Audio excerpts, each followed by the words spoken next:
इस दौरे का दूसरा दिन है और इसकी शुरुआत प्रधानमंत्री नरेंद्र मोदी ने सुबह काजीरंगा नेशनल पार्क से की, जहां प्रधानमंत्री मोदी ने जंगल सफारी का आनंद लिया। इसके साथ ही प्रधानमंत्री हाथी पर भी सवार हुए और इस दौरान प्रधानमंत्री कैमरे से तस्वीरों को भी कैद करते हुए नजर आए। प्रधानमंत्री के असम दौरे का आज दूसरा दिन है। शुरुआत, जैसा कि मैंने आपको बताया, प्रधानमंत्री ने काजीरंगा नेशनल पार्क में दूसरे दिन की और कहीं ना कहीं जिस तरीके से प्रधानमंत्री भारत के अलग अलग राज्यों में जो टूरिस्ट डेस्टिनेशंस हैं वहां खुद पहुंचकर एक बड़ा मैसेज देते हैं, उसी की श्रृंखला में ये असम का काजीरंगा नेशनल पार्क भी अब जुड़ चुका है। और प्रधानमंत्री की ये तस्वीरें जो उन्होंने खुद अपने तमाम सोशल मीडिया प्लेटफॉर्म्स पर साझा की, जिसमें भारत में किस तरीके से जो अलग अलग जगह हैं उन तमाम जगहों पर घूमने फिरने की जो तमाम चीजें हैं उसका प्रधानमंत्री देश के आम लोगों तक प्रोत्साहन जो है वो किस तरीके से कर रहे हैं वो इस आपके टेलीविजन स्क्रीन पर है। काजीरंगा नेशनल पार्क भारत के सबसे पुराने वाइल्ड लाइफ सेंचुरीज में से एक, और काजीरंगा नेशनल पार्क में जो राइनो है वो सबसे ज्यादा संख्या में है इस वक्त भारत के किसी भी अन्य नेशनल पार्क के मुकाबले। और ऐसे में बड़ी संख्या में यहाँ पर जो टूरिस्ट हैं वो पहुंचते हैं वाइल्ड लाइफ सेंचुरी में जंगल सफारी का आनंद उठाने के लिए। और प्रधानमंत्री भी इस दौरान पहुंचे। प्रधानमंत्री जीप सफारी का भी आनंद लेते हुए नजर आए और इसके बाद प्रधानमंत्री ने हाथी की भी सवारी की। और इस दौरान प्रधानमंत्री नरेंद्र मोदी, आपको बता दें कि किस तरीके से वहां पर तस्वीरें उन्होंने जो साझा की है वो भी हम आपको दिखा रहे हैं।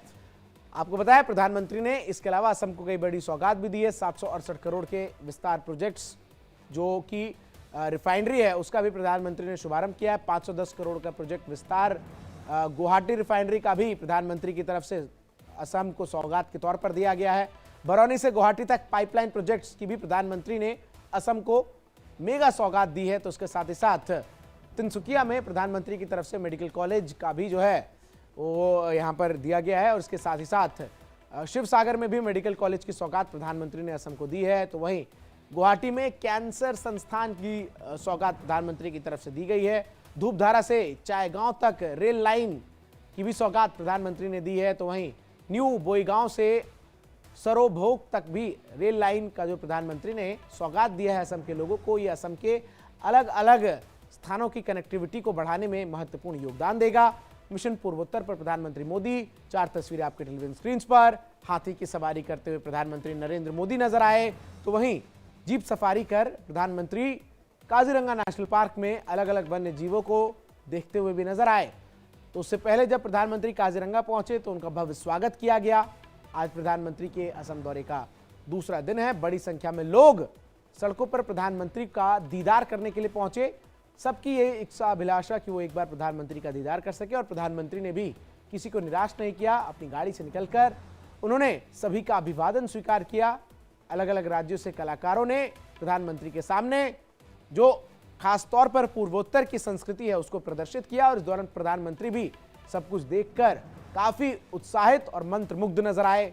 और ये तस्वीर आपके टेलीविजन स्क्रीन पर, जहां प्रधानमंत्री नरेंद्र मोदी ने जंगल सफारी का आनंद लेने के पश्चात जो गजराज है उनके साथ भी तस्वीरों को जो है वो कैद करवाई है। और इसके अलावा किस तरीके से प्रधानमंत्री का एक फोटोग्राफी को लेकर शौक रहा है वो हमने कई मौकों पर देखा है। इससे पहले मुझे याद आता है वो कूनो नेशनल पार्क, जहां नामीबिया से आए चीतों को जब प्रधानमंत्री कूनो नेशनल पार्क में छोड़ने के लिए पहुंचे थे तो उस दौरान उनके हाथ में कैमरा था और उस कैमरे से वो तमाम तस्वीरों को कैद करते नजर आए थे। और आज एक बार फिर जब प्रधानमंत्री काजीरंगा नेशनल पार्क पहुंचे हैं तो अपनी फोटोग्राफी के शौक को वो पूरा करते हुए नजर आए। और उसकी तस्वीरें आपके टेलीविजन स्क्रीन पर। प्रधानमंत्री मोदी ने हाथी की सवारी की, काजीरंगा नेशनल पार्क का दौरा किया और लगातार 4 तस्वीरें आपके टेलीविजन स्क्रीन पर जो प्रधानमंत्री के पूर्वोत्तर के इस असम दौरे के दूसरे दिन की हैं। इसके बाद यहां से प्रधानमंत्री अरुणाचल का रुख करेंगे, जहां अरुणाचल को प्रधानमंत्री कई करोड़ों की विकास परियोजनाओं की सौगात देंगे।